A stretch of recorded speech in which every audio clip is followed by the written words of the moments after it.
"Can I have lunch with you?" asked the poor girl to the CEO who abandoned her mother 7 years ago, and when he saw her eyes, the CEO froze. Before we dive into the story, drop a comment below and tell us where you're watching from. Enjoy the story. The Seattle rain drummed against the floor-to-ceiling windows of the 42nd floor as Robert Harrison signed another multi-million-dollar contract.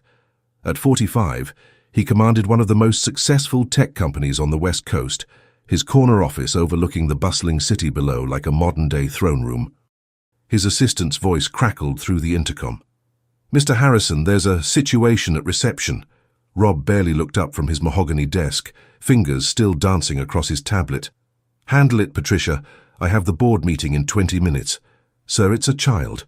She's asking specifically for you and she won't leave." Rob's fingers paused. In 15 years of running Harrison Tech Solutions, he'd dealt with protesters, disgruntled employees, even a few obsessed investors, but never a child. Security can escort her out. "She says she just wants to have lunch with you." Something in Patricia's tone made Rob finally lift his eyes from the screen. There was an uncertainty there he'd never heard before, and Patricia had been with the company since day one. She didn't get rattled easily. "I'll be right down." The elevator ride to the lobby felt longer than usual. Rob straightened his Italian silk tie and checked his reflection in the polished steel doors. Whatever this was about, he'd handle it quickly and efficiently, just like everything else in his carefully orchestrated life. The lobby of Harrison Tech buzzed with its usual energy. Employees hurrying between meetings, the gentle hum of conversations echoing off the marble floors, the soft ding of elevators. But near the reception desk, a small cluster had formed. Security guards stood at a respectful distance, clearly uncertain about how to handle their tiny visitor. Then Rob saw her. The world seemed to tilt on its axis. The little girl couldn't have been more than 8 years old, wearing a faded pink dress that had seen better days, and clutching a small backpack that looked like it had traveled many miles. Her dark hair was pulled back in a simple ponytail, and her sneakers had holes near the toes, but it was her face that made Rob's blood run cold. She had his eyes. Not just the color, that deep, almost navy blue that his mother used to say looked like storm clouds, but the shape, the way they tilted slightly at the corners. She had his stubborn chin, the same one that had gotten him through countless business battles. Even the way she stood, shoulders squared despite her obvious nervousness, mirrored his own posture. "Are you Mr. Robert Harrison?" she asked, her voice small but determined. Rob found himself unable to speak. The resemblance was impossible to ignore, impossible to explain away. This child looked like she could be— "Yes," he managed, his voice coming out rougher than intended. "I'm Robert Harrison." The little girl's face brightened with a smile that was purely her own, nothing like the calculated expressions Rob was used to seeing in his world of corporate dealings. "My name is Emma Mitchell. My mom used to tell me stories about you." Mitchell. The name hit him like a physical blow. Sarah Mitchell. 7 years ago, the brief, intense relationship that had ended when he'd chosen his company over everything else, including her, Sarah, with her infectious laugh and dreams of opening a small bakery. Sarah, who'd tried to tell him something important the night he'd walked away. "Where is your mother, Emma?" The question came out more sharply than he'd intended. Emma's bright expression faltered, and for a moment she looked exactly like the frightened little girl she really was. "She's gone. She got sick and went to heaven 3 weeks ago. The lady at the children's home said I could try to find family." The lobby seemed to spin around Rob. The conversations faded to white noise. The marble floor felt unsteady beneath his expensive Italian shoes. Sarah was dead. And this child, this little girl who looked so much like him it was impossible to deny, was alone. "I found your picture in Mom's old box," Emma continued, reaching into her backpack and pulling out a photograph that Rob recognized immediately. It was from 7 years ago, at the company Christmas party. He was smiling broadly, his arm around Sarah, both of them looking happy and carefree. On the back, in Sarah's familiar handwriting, were the words, "Emma's daddy, Robert Harrison, CEO, Harrison Tech Solutions, Seattle." Rob stared at the photograph, his hands trembling slightly as he held it. 7 years ago. The timing was right. The resemblance was undeniable. And Sarah had never contacted him, never told him. "I've been saving my allowance for the bus ticket for months," Emma said proudly. "Mrs. Peterson at the home doesn't know I'm here. I told her I was going to the library, but I came to find you instead." Her voice dropped to a whisper. "I was hoping maybe you'd want to have lunch with me just once. Mom always said you were really busy, but I thought maybe." Rob looked down at this little girl, his daughter, the word formed in his mind with startling clarity, standing in his pristine corporate lobby with her worn clothes and hopeful eyes. She'd traveled across the state by herself, an 8-year-old child with nothing but a backpack and a 7-year-old photograph, looking for a father who'd never even known she existed. The board meeting, the contracts, the million-dollar deals, none of it seemed to matter anymore. But as Rob opened his mouth to respond, his phone buzzed urgently. Patricia's voice came through clearly. "Mr. Harrison, the board is asking for you immediately. There's been a development with the Morrison acquisition." Emma's face fell slightly as she heard the interruption. She started to step back, clearly expecting to be dismissed like so many other inconveniences in a busy executive's day. And in that moment, Rob realized that his next words would either change everything or destroy the one chance he might ever have to know the daughter he'd never known existed. What he chose to say would determine not just Emma's future, but the rest of his own life. Rob looked at the phone in his hand, then at Emma's expectant face. The Morrison acquisition, worth $300 million, suddenly seemed insignificant compared to the little girl standing before him. "Patricia," he said into the phone, never taking his eyes off Emma. "Reschedule the board meeting. Something more important has come up." Emma's eyes widened in disbelief. "Really? You'll have lunch with me?" "More than lunch," Rob said, kneeling down to her level for the first time. Up close, the resemblance was even more striking. "How about we start with getting you something to eat, and then we figure out what comes next?" 30 minutes later, they sat in the executive dining room on the 20th floor. Emma had never seen anything like it. White tablecloths, crystal glasses, and a view that stretched across the entire city. She carefully cut her grilled cheese sandwich into tiny pieces, as if trying to make the moment last forever. "Mom used to make grilled cheese too," she said quietly, "but we used the cheap bread from the store." Rob felt his throat tighten. "Tell me about her, about your mom." Emma's face lit up. She was the best mom ever. She worked at 3 different places, cleaning offices at night, stocking shelves in the morning, and sometimes helping at the diner on weekends. She was always tired, but she still read me stories every night. "What kind of stories?" "Stories about you," Emma said simply.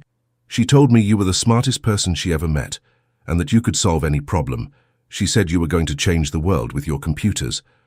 Rob's chest tightened. Sarah had spoken well of him even after he'd abandoned her. Did she ever tell you why I wasn't around?" Emma nodded solemnly. "She said you had really important work to do, and that sometimes grown-ups have to make hard choices. She said you didn't know about me because she wanted to protect me from being disappointed if you were too busy." The weight of Sarah's sacrifice hit Rob like a sledgehammer. She'd carried this burden alone, raising their daughter while working 3 jobs, never asking for help, never even telling him he had a child.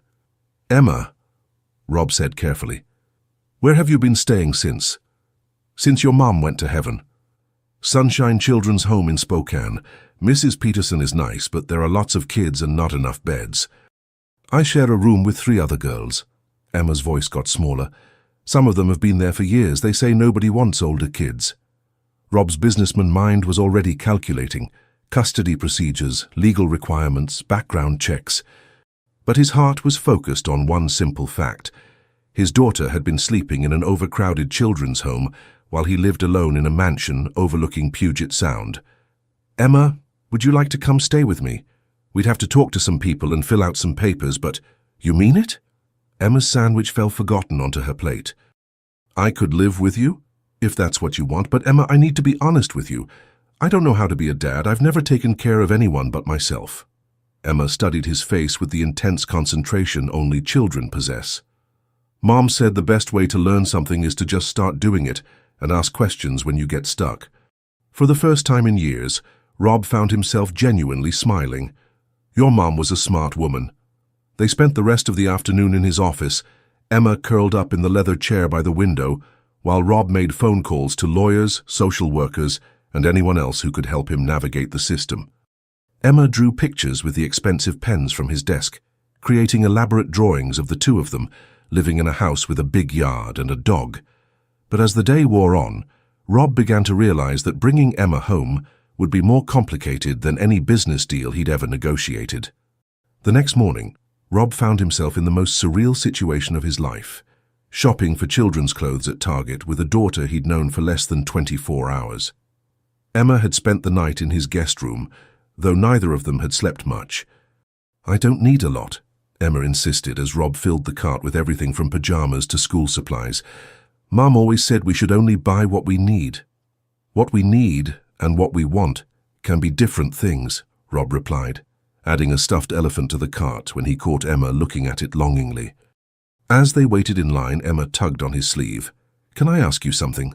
Anything? Why didn't you ever call Mom, even just to say hi?" The question hit him harder than any boardroom confrontation.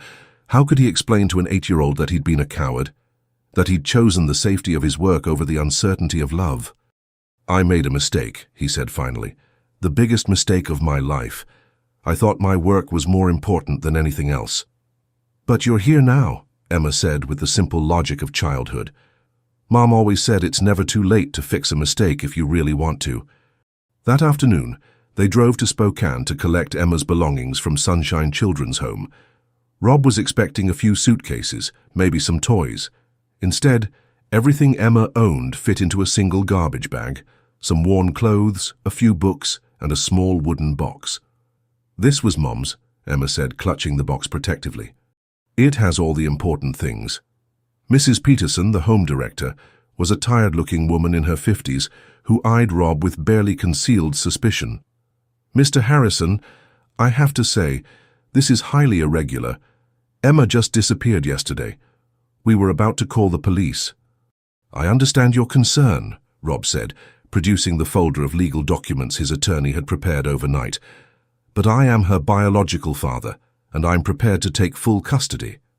"With all due respect, sir, being a biological parent and being a capable parent are two very different things. Emma has been through tremendous trauma. She needs stability, not someone who's going to disrupt her life and then disappear when things get difficult." Rob felt Emma's small hand slip into his. "He won't disappear," she said quietly. "He promised." Mrs. Peterson's expression softened as she looked at Emma. "Sweetheart, adults sometimes make promises they can't keep." "Not this adult," Rob said firmly. "I've already filed for emergency custody, enrolled her in school and arranged for a full-time nanny until I can adjust my work schedule. I may not know how to be a father yet, but I'm going to learn." As they drove back to Seattle, Emma carefully opened her mother's wooden box in the passenger seat. Rob glanced over and saw photographs, letters, and small mementos that told the story of a life he'd never been part of. "Look," Emma said, holding up a hospital bracelet. "This is from when I was born. Mom kept it." Rob's heart clenched as he read the date, exactly 7 years and 4 months ago. He would have been preparing for the biggest presentation of his career that week, completely unaware that he'd become a father. "And this," Emma continued, pulling out a small stack of letters. "These are letters Mom wrote to you, but never sent." Rob nearly swerved off the highway. "Letters? She wrote you one every year on my birthday. Want to hear what she said?" Before Rob could answer, Emma had opened the first letter and begun reading in her clear, young voice. "Dear Robert, Emma turned 1 today. She took her first steps last week, and I swear she has your determination. She fell down 6 times but kept getting back up." As Emma continued reading about birthdays and first days of school, lost teeth and scraped knees, Rob realized he was crying. 7 years of his daughter's life, carefully documented by a woman who'd loved him enough to protect him from a responsibility she thought he wasn't ready for. But the hardest part was yet to come, because Emma's last letter, written just 2 months before Sarah's death, contained news that would change everything Rob thought he knew about their past. Rob's first week as a father was like learning to run a Fortune 500 company while blindfolded and speaking a foreign language.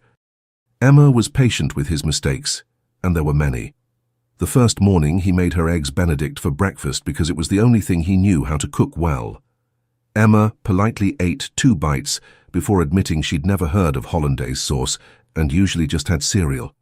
"Why didn't you tell me?" Rob asked, already reaching for his phone to order groceries. "I didn't want to hurt your feelings," Emma replied matter-of-factly. "Mom said when someone does something nice for you, you should always be grateful, even if it's not exactly what you wanted." Rob found himself learning more about kindness from his 8-year-old daughter than he had in 45 years of life. The second day, he discovered that having a child meant his meticulously planned schedule meant nothing. Emma's new school called during a crucial conference call. She'd had a panic attack during lunch and was asking for her daddy. Rob left the meeting mid-sentence and drove across town to find Emma curled up in the nurse's office, tears streaming down her face. "I got scared," she whispered as he held her. "There were so many kids and they all knew each other, and I started thinking about Mom and how she's never coming back, and I just wanted to go home." "Then let's go home," Rob said simply, signing her out for the rest of the day. They spent the afternoon in his office, Emma coloring while Rob worked. His employees did double takes as they passed by, not used to seeing their intimidating CEO helping a little girl with her art project. "Mr. Harrison," Patricia said during a brief moment when Emma was in the bathroom, "the Morrison deal is falling apart. They say you're not taking it seriously anymore." Rob looked at the door Emma had just walked through, then at the drawing she'd left on his desk. A picture of the 2 of them holding hands under a rainbow. "Schedule a call with Morrison for tonight, after Emma's bedtime," he said. "And Patricia, start looking for qualified candidates for interim CEO. I think it's time I learned about work-life balance." By the 3rd day, they'd established a routine. Emma woke up early to help him make simple breakfasts. She taught him how to make proper pancakes from a box mix. She'd pack her own lunch while he checked emails, and they'd drive to school together, singing along to whatever pop songs she liked. But it was during their evening routine that Rob learned the most about his daughter. After dinner and homework, they'd sit in the living room, and Emma would tell him stories about her life with Sarah. Some were happy, like the time they'd saved up for 3 months to go to the zoo, and ended up spending the whole day watching the penguins because Emma thought they looked like they were wearing tiny tuxedos. Others broke his heart, like how Emma used to pretend to be asleep when Sarah came home from her night shift, exhausted and sometimes crying from the stress of making ends meet. "I wanted to help her," Emma said one evening, "but I was too little to get a job." "You helped her in ways you don't even realize," Rob replied, stroking her hair as she curled up next to him on the couch. "You were the reason she kept going." "Do you think she's proud of me for finding you?" Rob's throat tightened. "I think she's proud of you for everything, sweetheart, just like I am." It was during one of these evening conversations that Emma mentioned something that made Rob's blood run cold. "There's something else in Mom's box," she said casually. "A paper from the doctor. I can't read all the words, but it talks about her being sick for a long time." Rob's heart stopped. "Emma, can you show me that paper?" As Emma retrieved the medical document from her mother's box, Rob realized that Sarah's death might not have been as sudden as he'd assumed. And if she'd been sick for a long time, there were questions that desperately needed answers. Questions about why she'd finally decided to tell Emma about him, and what else she might have been planning before it was too late. That evening, after Emma had gone to bed, Rob sat at his kitchen table with Sarah's wooden box spread open before him. The medical document Emma had shown him painted a heartbreaking picture. Sarah had been diagnosed with stage 4 pancreatic cancer 8 months ago. The prognosis had been grim from the start. With trembling hands, Rob picked up the stack of letters Emma had mentioned in the car. 7 letters, one for each of Emma's birthdays. But it was the 8th letter, dated just 6 weeks before Sarah's death, that made his world shift on its axis. "My dearest Robert," the letter began in Sarah's familiar handwriting, though it was shakier now, weakened by illness. "I'm writing this letter because I finally have the courage to tell you the truth about why I never contacted you about Emma. It wasn't because I wanted to protect you from the responsibility, as I told Emma. It was because I was protecting myself from what I thought would be inevitable rejection. The night you ended things between us, I'd been waiting for the right moment to tell you I was pregnant.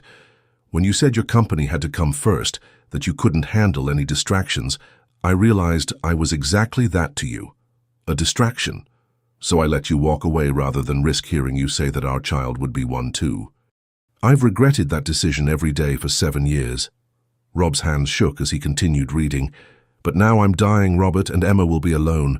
I've been watching you from afar, reading about your success, seeing photos of you at charity events and business conferences. You've become the man I always knew you could be. But more than that, you've started a foundation for underprivileged children. That tells me your heart has grown alongside your success. I'm not asking you to forgive me for keeping Emma from you. I'm asking you to forgive yourself for the choices you made 7 years ago, because Emma is going to need a father who isn't consumed by guilt. She's the most remarkable child, Robert.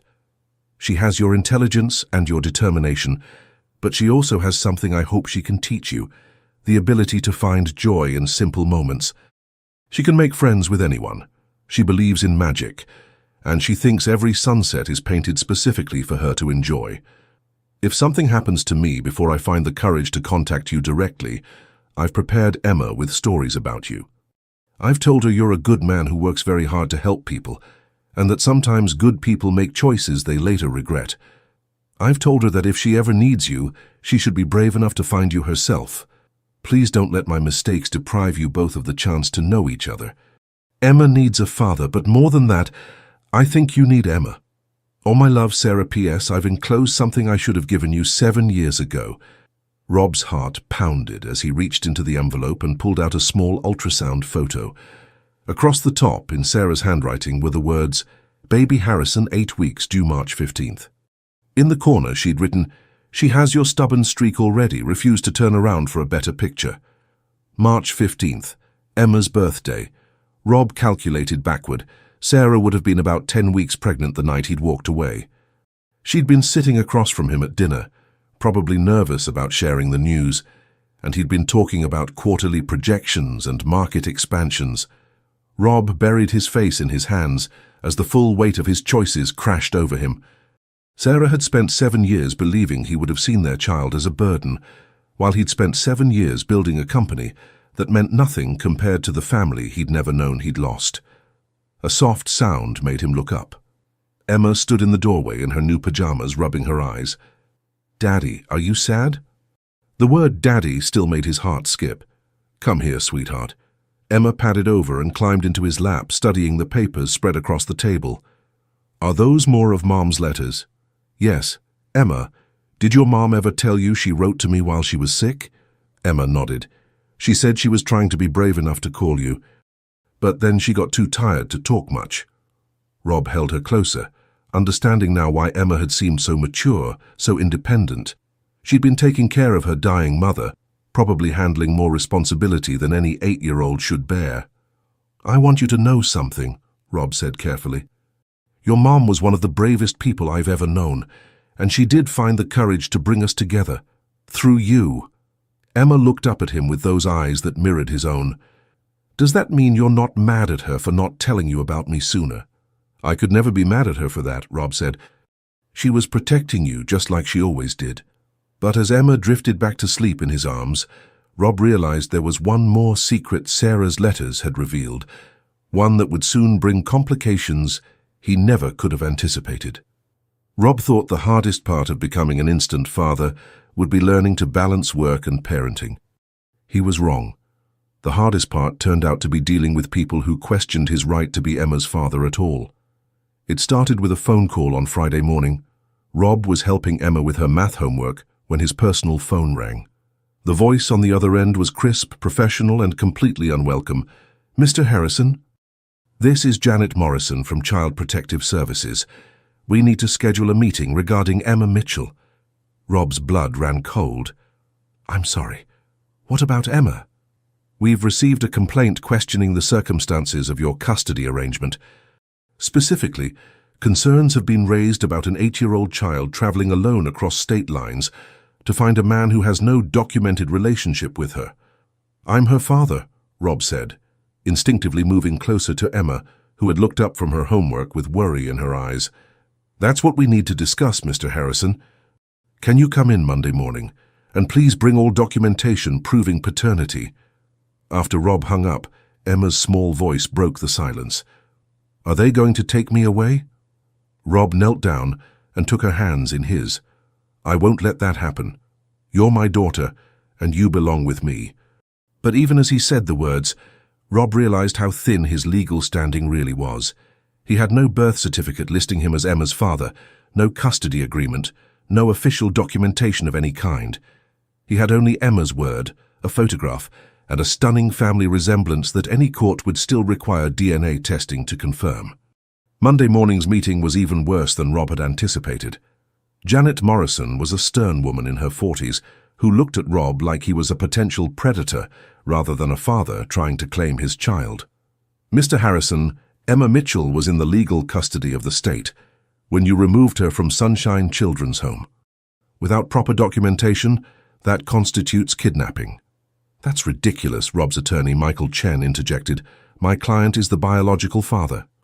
"Alleged biological father," Morrison corrected. "We have no proof of that claim. What we do have is an 8-year-old child who was manipulated into believing a stranger was her father." "Manipulated?" Rob's voice rose. "She has my eyes, my chin, she even stands the way I stand. Anyone with eyes can see. Physical resemblance isn't legal proof, Mr. Harrison, and frankly, your sudden interest in this child raises red flags. You had no contact with her or her mother for 8 years, but now you expect us to believe you're ready to be a parent?" The meeting went downhill from there. Morrison wanted Emma placed back in state custody pending DNA tests and a full investigation into Rob's background. She questioned his financial motives, suggesting he might be trying to exploit Emma's story for publicity. She even questioned his mental stability, pointing out that most rational adults would go through proper legal channels rather than take a strange child home after one conversation. "Ms. Morrison," Michael said firmly, "my client has already submitted to DNA testing, background checks, and psychological evaluation. He's also establishing a trust fund for Emma's education and future needs. These are not the actions of someone with ulterior motives. They're the actions of someone with unlimited resources trying to buy his way out of legal consequences," Morrison shot back.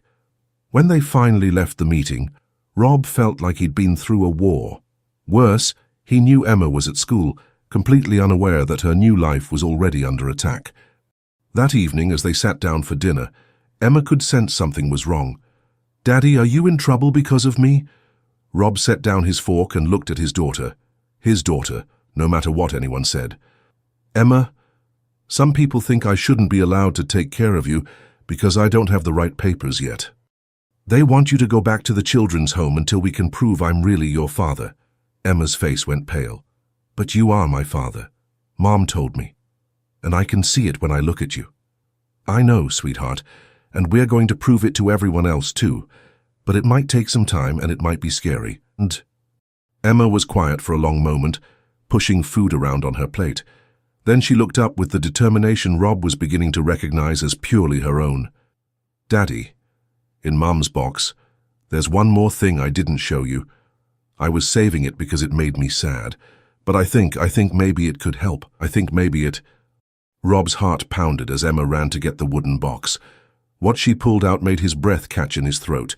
It was a legal document he'd never expected to see. And what was written on that document would either save them both, or destroy any chance they had of staying together. Emma returned with a folded piece of legal paper that looked different from the other documents in Sarah's box. This one was official, with raised seals and formal signatures. Rob's hands trembled as he unfolded it. It was a will, dated 3 months before Sarah's death. But it wasn't just any will. It was a formal declaration of paternity and custody wishes that made Rob's eyes fill with tears. "I, Sarah Elizabeth Mitchell, being of sound mind and body, do hereby declare that Robert James Harrison is the biological father of my daughter, Emma Rose Mitchell, born March 15, 2018. I further declare that it is my express wish that should anything happen to me, custody of Emma should be granted to her father, Robert Harrison, provided he is willing and able to care for her." The document was notarized and signed by 2 witnesses. More importantly, attached to it was a DNA sample Sarah had somehow obtained, a strand of Rob's hair in a small sealed envelope with the date and his name written in Sarah's handwriting. "How did she get this?" Rob whispered. Emma climbed into his lap. "Remember when Mom told me about the company Christmas party? She said she kept everything from that night because it was special, even the hair from your jacket when you hugged goodbye." Rob stared at his daughter in amazement. Sarah had been thinking 7 years ahead, protecting Emma's future even when she'd been too proud to ask for help in the present.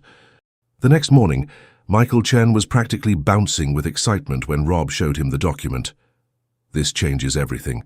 We have legal proof of paternity and Sarah's explicit wishes for custody. Morrison won't be able to argue against this." But their celebration was short-lived. That afternoon, Janet Morrison called with news that made Rob's stomach drop. "Mr. Harrison, we've located Emma's maternal grandparents, Margaret and Donald Mitchell from Portland. They're filing for custody, claiming you're an unfit parent and that Emma belongs with blood family who actually knew her mother." Rob felt the world tilt beneath him. Emma has grandparents? Apparently, Sarah had been estranged from them for years. They claim they didn't know about Emma's existence until they saw the news story about you claiming custody. They're arriving in Seattle tomorrow with their own attorney. That evening, Rob had to explain to Emma that she had more family she'd never known about. Emma listened carefully, then asked the question that broke his heart. "Do they want me more than you do?" "Emma, look at me," Rob said, taking her small hands in his. "No one could want you more than I do. You're my daughter, and I will fight for you with everything I have." But even as he said the words, Rob wondered if love would be enough against grandparents who could claim a lifetime of family connection he couldn't match. The next morning brought more bad news. Margaret and Donald Mitchell looked like the perfect grandparents. She was a retired teacher, he was a former pastor. They arrived with photo albums full of pictures of Sarah as a child, school awards, family Christmas mornings that painted a picture of the loving family Emma had never known existed. "We loved Sarah dearly," Margaret Mitchell said during their first meeting, dabbing her eyes with a handkerchief. "We had a falling out when she was young and stubborn, but we never stopped hoping she'd come home. If we'd known about Emma, we would have helped immediately." Rob studied the older couple, looking for some sign of deception. But they seemed genuinely heartbroken about losing their daughter and desperate to know their granddaughter. "Why didn't Sarah ever mention you to Emma?" Rob asked. Donald Mitchell's face hardened slightly. "Because she was angry with us for not approving of her lifestyle choices. Sarah always was headstrong, but we thought she'd eventually see reason and come back to the family." "What lifestyle choices?" Rob pressed. Margaret exchanged a look with her husband. "She was involved with men who weren't suitable, Mr. Harrison, present company included, if you'll forgive my bluntness. You abandoned our daughter when she was pregnant." The accusation hit Rob like a physical blow, especially because it was partially true. But something about the way Margaret said it, the slight sneer in her voice when she mentioned Sarah's choices, made Rob's protective instincts flare. That afternoon, Emma met her grandparents for the first time. Rob watched anxiously as they showered her with gifts and attention, showing her pictures of the mother she'd never seen as a child. "Your mama was about your age in this picture," Margaret cooed, pointing to a photo of a young Sarah in a frilly pink dress. "She was such a perfect little lady." Emma studied the photo with confusion. "Mom never wore dresses like that. She said they were hard to play in." "Well, little girls should learn to be ladylike," Margaret replied with a tight smile. "Don't worry, dear. We'll teach you proper manners." Rob felt Emma stiffen beside him, and he realized that these people, well-meaning as they might be, saw Emma as a project to be fixed, rather than a child to be loved as she was. But the real shock came when their attorney presented Rob with an offer that made his blood run cold. They would drop their custody suit if Rob agreed to sign away his parental rights and allow them to adopt Emma completely. "Think about it logically, Mr. Harrison," their lawyer said smoothly. "You're a busy executive with no experience raising children. Emma needs stability, not a father figure who's learning on the job. The Mitchells can provide her with a traditional family environment, proper education, and the kind of upbringing Sarah would have wanted." Rob looked across the conference table at Emma, who was quietly coloring while the adults discussed her future like she was a piece of property to be transferred. "No," he said simply. "Excuse me. I said no. Emma is my daughter, and she belongs with me."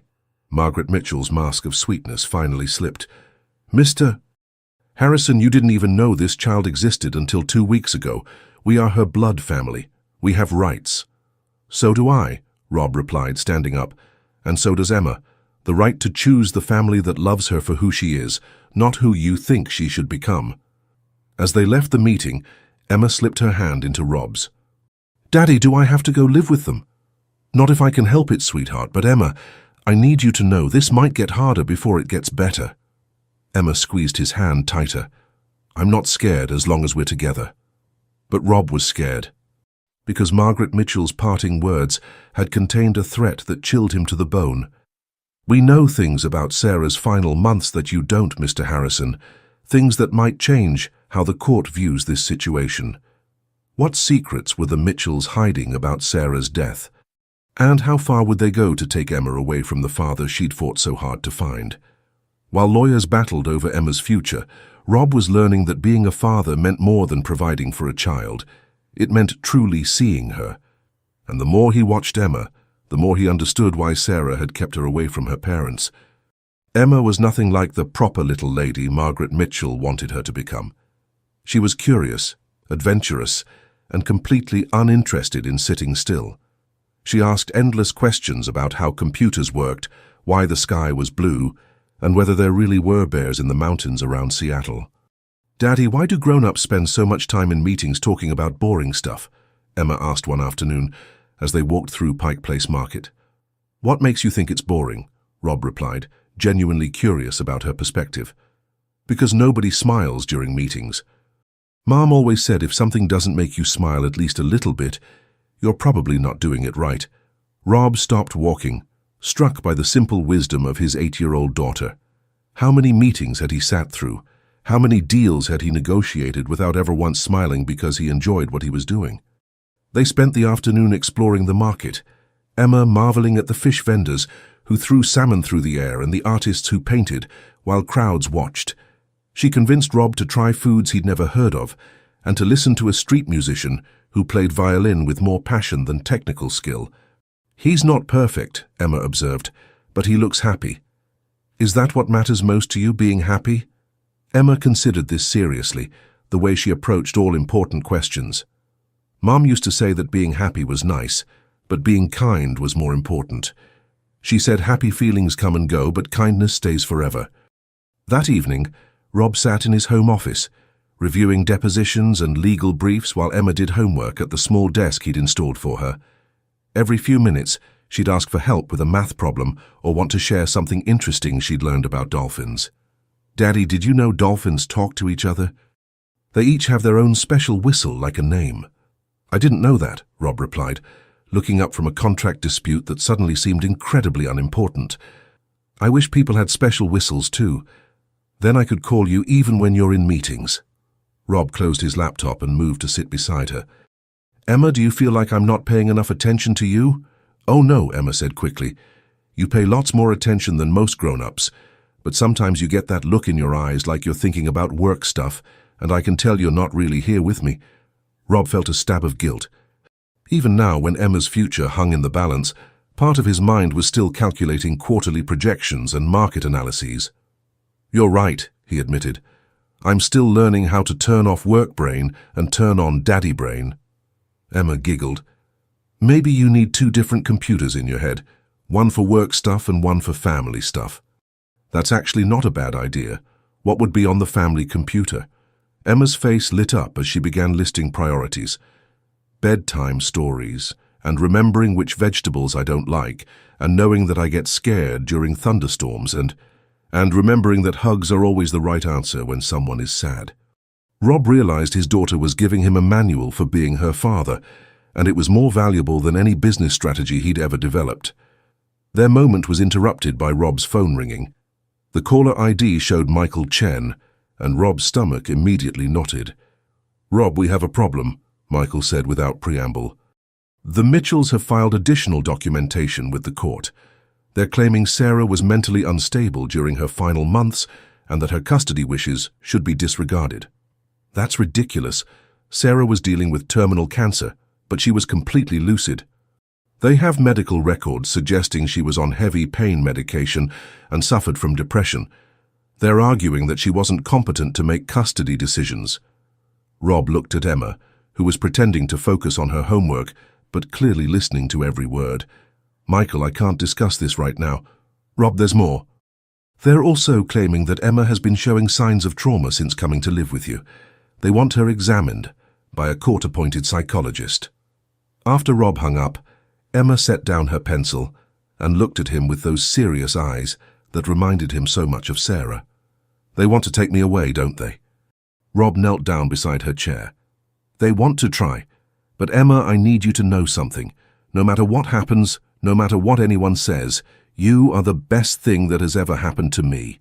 These last 2 weeks with you have been worth more than the last 7 years without you. Emma threw her arms around his neck. I love you too, Daddy, and I don't want to live with anyone else. Then we'll fight, Rob said simply, together.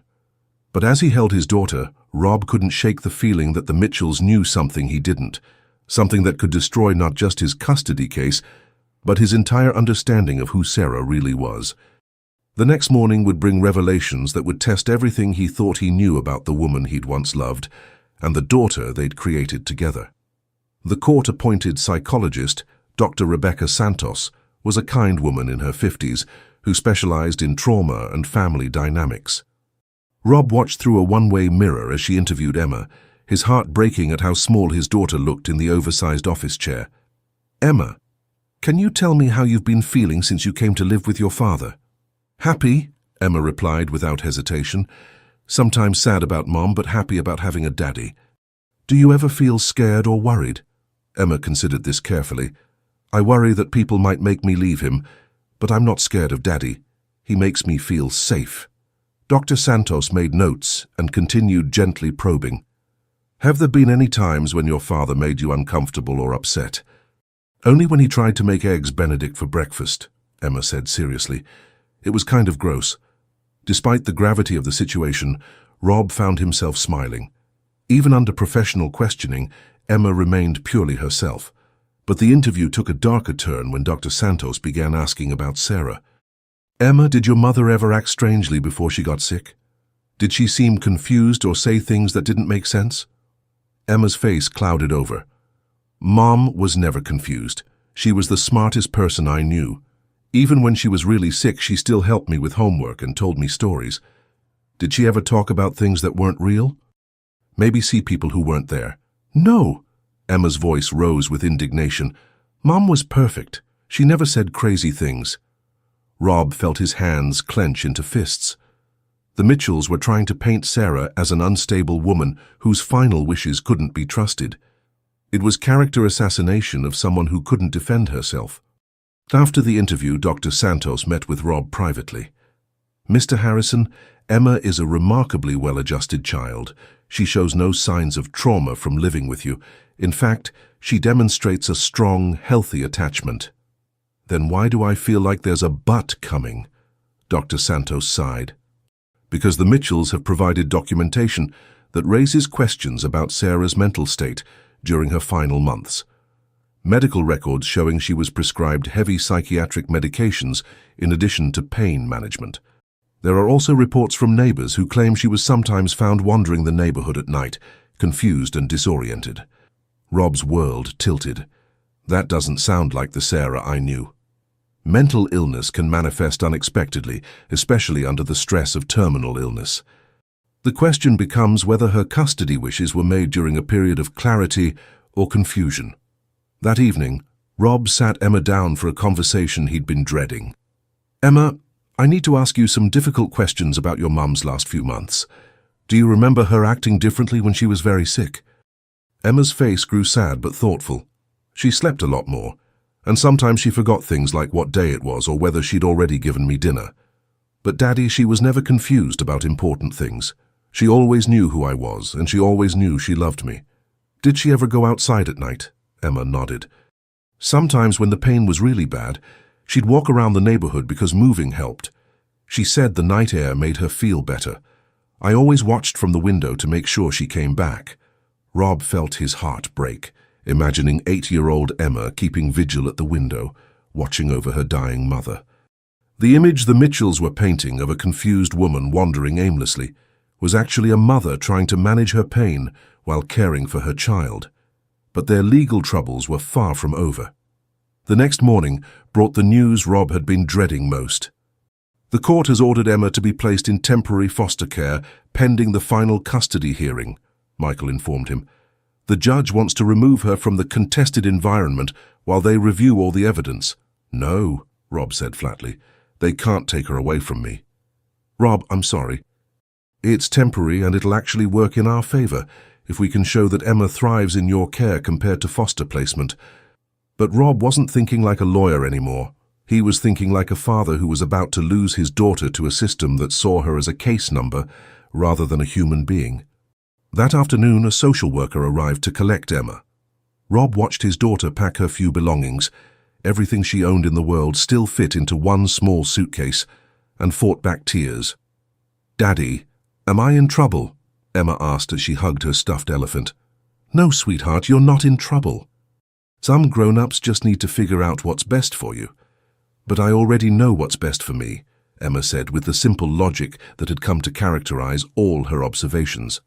"Being with you is best for me." As the social worker led Emma away, she turned back and called out, "Don't forget about me, Daddy." Rob's heart shattered. "I could never forget about you, Emma. I'll see you soon." But as the car disappeared down his driveway, Rob realized that soon might not be soon enough. The custody hearing was still 2 weeks away, and every day Emma spent in foster care was another day she might begin to doubt that he was really fighting for her. That night, alone in his house for the first time since Emma had entered his life, Rob sat in her empty bedroom and made a decision that would either save his family or destroy his life completely. He was going to find out what the Mitchells were really hiding about Sarah's final months. And if they thought they could use lies about a dead woman to steal his daughter, they were about to learn just how far a father would go to protect his child. Rob's investigation into Sarah's final months led him to the most unlikely of places, a small diner called Mel's Place where Sarah had worked her weekend shifts. The owner, Mel Rodriguez, was a gruff man in his 60s who looked at Rob with immediate suspicion. "You're the fancy businessman who claims to be Emma's daddy," Mel said, not making it a question. "I am Emma's father," Rob replied firmly, "and I'm trying to understand what really happened to Sarah in her final months." Mel studied him for a long moment, then poured 2 cups of coffee without being asked. "Sarah was the best waitress I ever had, worked her ass off, never complained, and the customers loved her when she got sick." He shook his head. "That girl was tougher than a $2 steak. Did she seem confused or unstable to you?" "Hell no. Sarah was sharp as a tack right up until the end. Sure, the pain medication made her sleepy sometimes, but confused? Never." Mel's eyes narrowed. "Who told you she was confused?" "Her parents. They're trying to prove she wasn't competent when she wrote her will." Mel's face darkened. "Those people came around here about a month ago, asking questions and offering money for people to say Sarah was acting crazy. Most folks told them to go to hell." Rob's blood ran cold. "They were trying to buy testimony?" "Worse than that. When nobody would take their money, they started digging up dirt on Sarah's neighbors. Found out Mrs. Patterson next door had an outstanding warrant for unpaid parking tickets and threatened to call it in unless she signed a statement saying Sarah wandered around confused at night." "Can you prove this?" Mel reached under the counter and pulled out a small recording device. "I've been taping every conversation I have with anyone official since my divorce. Habit, I guess. I got the whole conversation with the Mitchells right here." As Rob listened to the recording, his anger transformed into something harder and more focused. Margaret and Donald Mitchell weren't grieving grandparents seeking what was best for Emma. They were calculating manipulators willing to destroy Sarah's memory to get what they wanted. But the recording revealed something even more shocking. "We should have taken action years ago," Margaret's voice crackled through the speaker. "If we'd reported Sarah for neglect when Emma was younger, we could have gotten custody then and avoided this mess with the biological father." "The girl needs proper guidance," Donald's voice added. "Sarah was raising her to be wild and disrespectful, just like she was. Emma needs to learn discipline and proper values." Rob's hands clenched into fists. The Mitchells weren't interested in loving Emma. They wanted to reshape her into their image of what a child should be. Armed with this new evidence, Rob rushed to Michael Chen's office. But what his lawyer told him made his heart sink. "Rob, this recording is devastating for their character, but it might not be admissible in court. It was obtained without their consent, and Mel could face legal consequences for recording them. So they can lie about Sarah and buy false testimony, but we can't prove they're lying." "There might be another way," Michael said slowly. "If we could find someone who was actually there during Sarah's final weeks, someone who could testify to her mental state." Rob's mind raced. Then suddenly he remembered something Emma had mentioned casually weeks ago. "The hospice nurse," he said. "Emma talked about a nice lady who came to help with her mum." If Sarah was receiving hospice care, there would be detailed records of her mental state. It took 2 days to track down Linda Walsh, the hospice nurse who had cared for Sarah during her final month. She was a woman in her 40s with kind eyes and the no-nonsense demeanor of someone who'd seen too much suffering to tolerate lies. "Sarah Mitchell was one of the most courageous patients I've ever worked with," Linda said without hesitation. "She was in tremendous physical pain, but mentally she was completely clear. She spent her last weeks preparing Emma for life without her." The Mitchells claim she was confused and disoriented. Linda's expression hardened. "That's completely false. Sarah was on pain medication, yes, but she was very careful about managing it. She never wanted to be impaired when Emma needed her. In fact, she often refused additional pain relief because she wanted to stay alert for her daughter." "Would you be willing to testify to that in court?" "Absolutely. But there's something else you should know." Linda hesitated, then continued. "About 2 weeks before Sarah died, an older couple came to visit her. They claimed to be her parents, said they'd come to reconcile. Sarah was devastated after they left." Rob's stomach clenched. "What did they say to her?" "Sarah wouldn't tell me details, but she was crying and kept saying she'd made the right choice years ago to stay away from them. She said they wanted to take Emma after she died, and she was terrified they'd try to change everything about her daughter that made her special." "Did Sarah say anything about Emma's father?" Linda smiled for the first time since their conversation began. "She talked about you constantly. She regretted not telling you about Emma, but she was also afraid you wouldn't want the responsibility. She said you were a good man who worked too hard, and she hoped Emma could teach you how to enjoy life." As Rob drove back to Seattle, one more piece of the puzzle fell into place. The Mitchells hadn't just recently learned about Emma.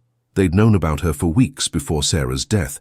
They'd come to claim their granddaughter, been rejected by Sarah, and were now systematically destroying Sarah's reputation to get what they wanted.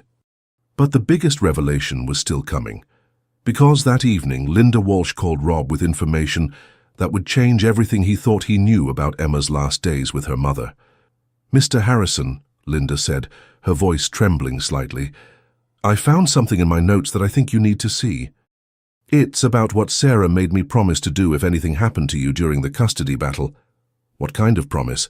"She made me swear that if the courts tried to separate you and Emma, I would give you a package she left in my safekeeping. She said it contained proof that would protect Emma from anyone who tried to take her away from the father she belonged with." Rob's heart pounded. "What's in the package?"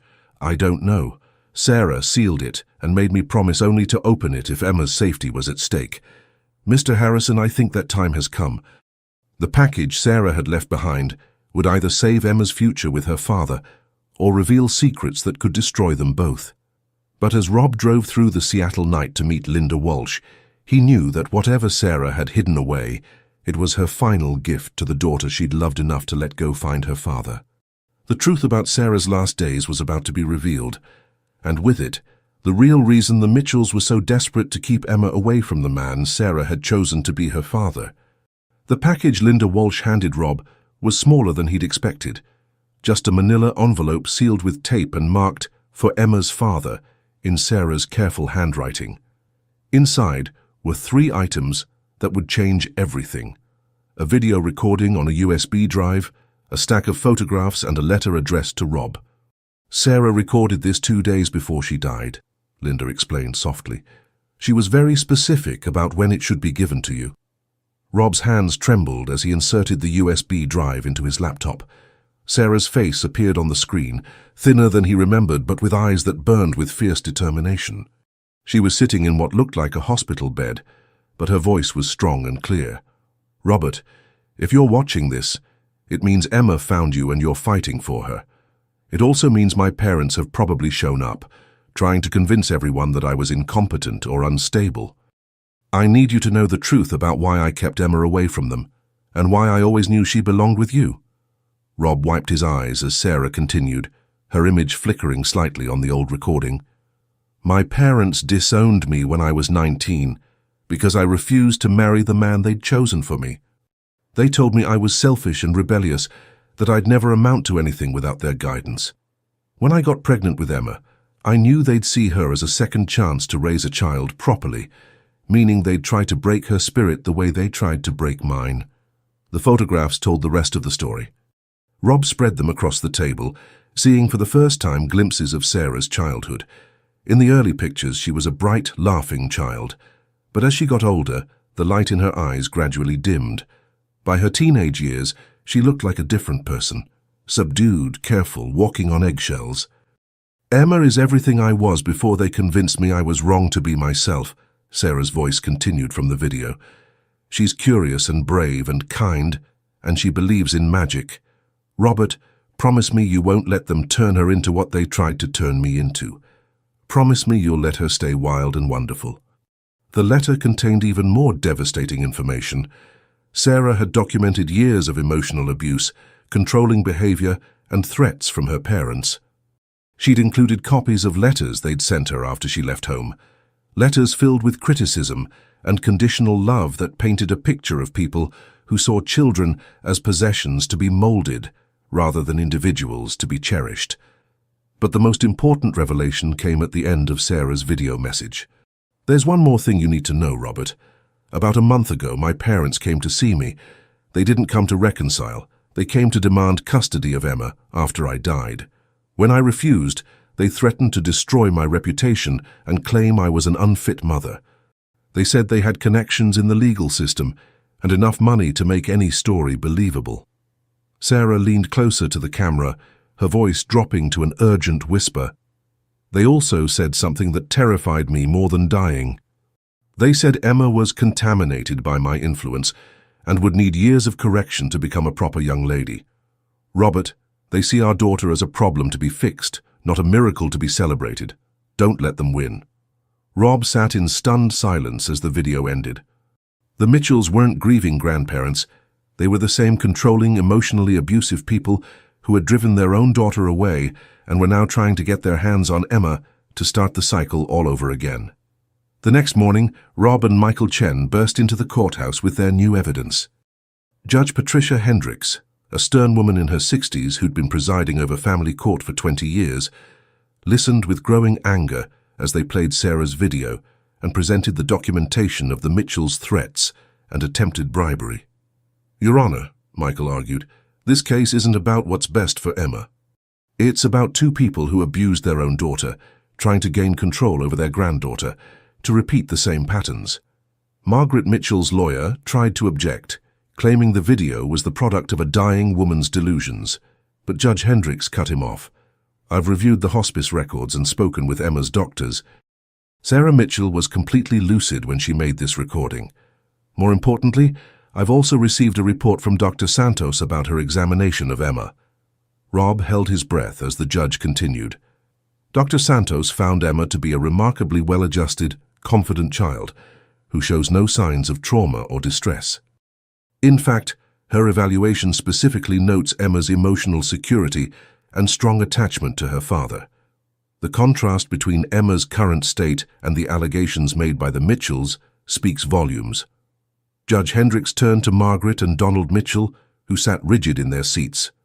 "Furthermore, this court does not look kindly on attempts to manipulate witnesses or by false testimony. The evidence suggests you've done both in your efforts to gain custody of this child." "Your Honor," Margaret Mitchell spoke up, her voice shaking with barely controlled anger, "we only want what's best for Emma. She needs structure and proper guidance." "What Emma needs," Judge Hendricks interrupted sharply, "is to remain with the father who loves her exactly as she is. the father her mother specifically chose for her. Rob felt tears streaming down his face as the judge continued. I'm awarding full legal custody of Emma Mitchell to her biological father, Robert Harrison, effective immediately. Furthermore, I'm ordering a restraining order against Margaret and Donald Mitchell. They are not to contact Emma or Mr. Harrison without court approval. As the gavel fell, Rob realized that Sarah's final gift hadn't just been the evidence that saved Emma. It had been the reminder that love meant accepting someone completely, not trying to change them into what you thought they should be. Emma was coming home. And this time, no one would ever be able to take her away from the father, who'd learned that the most important business he'd ever be in was the business of being her dad. But their story wasn't quite over yet, because Emma had been watching the proceedings from the courthouse hallway, and what she said when she ran into Rob's arms would be the final proof that some families are worth fighting for, no matter how difficult the battle becomes. "Daddy." Emma's voice echoed through the courthouse hallway as she broke free from the social worker's hand and ran toward Rob with her arms wide open. He caught her in the biggest hug of his life, lifting her off the ground and spinning her around as tears of joy streamed down both their faces. "I knew you'd win," Emma whispered into his ear as he held her tight. "I knew you wouldn't give up on me." "Never," Rob whispered back, his voice thick with emotion. "I will never, ever give up on you." As they walked out of the courthouse together, Emma's small hand firmly clasped in his, Rob caught sight of Margaret and Donald Mitchell standing by their car. Margaret was crying, but it wasn't the tears of a grandmother missing her grandchild. It was the frustrated weeping of someone who'd lost control of a situation they'd tried to manipulate. "Daddy," Emma said quietly, following his gaze, "do you think they really loved Mom?" Rob considered the question carefully, knowing that his answer would help shape how Emma understood family, love, and forgiveness. "I think they loved the idea of who they wanted your mom to be. But real love means accepting someone exactly as they are, not trying to change them into who you think they should be." Emma nodded solemnly, processing this wisdom with the remarkable maturity that never ceased to amaze him. "Like how you love me, even though I ask too many questions and I don't like Eggs Benedict?" Rob laughed, the sound echoing off the courthouse steps. "Especially because you ask questions and have opinions about breakfast. Those are some of my favorite things about you." The drive home felt different this time. Emma chatted excitedly about everything she'd missed during her week in foster care. How Mrs. Patterson next door had gotten a new cat, how the leaves on their maple tree were starting to turn orange, how she'd been worried he might forget to water the plants she'd helped him buy for the kitchen windowsill. "I didn't forget," Rob assured her. "I talk to them every morning, just like you taught me. I think they missed you too." When they pulled into their driveway, Emma gasped. Rob had spent the past week transforming their house from a showplace into a real home. The sterile perfection was gone, replaced by comfort and warmth. There were pictures of Emma on the mantel, her artwork hung proudly on the refrigerator, and a reading nook by the living room window complete with soft cushions and a basket full of books. "You changed everything," Emma breathed, her eyes wide with wonder. "I didn't change everything," Rob corrected gently. "You changed everything. You taught me what a home should feel like." That evening they established a new tradition. Instead of Rob working late into the night while Emma did homework nearby, they made dinner together, talked about their days, and then curled up on the couch to read. Emma had chosen a book about a little girl who tamed a dragon not with force but with kindness and understanding. "The dragon wasn't really mean," Emma explained as she read aloud. "He was just lonely and scared, so he acted angry to protect himself." Rob thought about how accurately that described his own life before Emma arrived. Successful but isolated, powerful but afraid to let anyone close enough to matter. As Emma drifted off to sleep that night, she mumbled something that made Rob's heart swell with pride and love. "Daddy, I'm glad Mom was brave enough to tell me about you. And I'm glad you were brave enough to let me find you." Rob kissed her forehead and whispered back, "I'm glad too, sweetheart. Best decision I ever made was choosing to have lunch with a very special little girl." The months that followed brought changes that Rob never could have imagined. He restructured his entire company, promoting his most trusted executives and transitioning to a role that allowed him to work from home 3 days a week. He discovered that spending time with Emma didn't make him less effective at his job. It made him more focused, more creative, and infinitely happier. And Emma thrived in her new school, making friends easily and impressing her teachers with her curiosity and compassion. She joined the school's environmental club and convinced Rob to help her start a recycling program at Harrison Tech. She also persuaded him to adopt a rescue dog, a gentle golden retriever named Sunny, who seemed to understand that his most important job was being Emma's best friend. 6 months after the custody battle ended, Rob received an unexpected phone call. It was from a young journalist named David Chen, no relation to his lawyer, who was writing a story about single fathers in corporate America. "Mr. Harrison, I've heard you've made some dramatic changes to your work-life balance. Would you be willing to share your story?" Rob looked across the room where Emma was teaching Sunny to shake hands, her laughter filling their home with joy. "I'd be happy to share our story," Rob replied, "but it's not really about work-life balance. It's about learning what matters most." The article, when it was published, became one of the most read pieces the magazine had ever run. Rob's story inspired dozens of other executives to re-evaluate their priorities and spend more time with their families.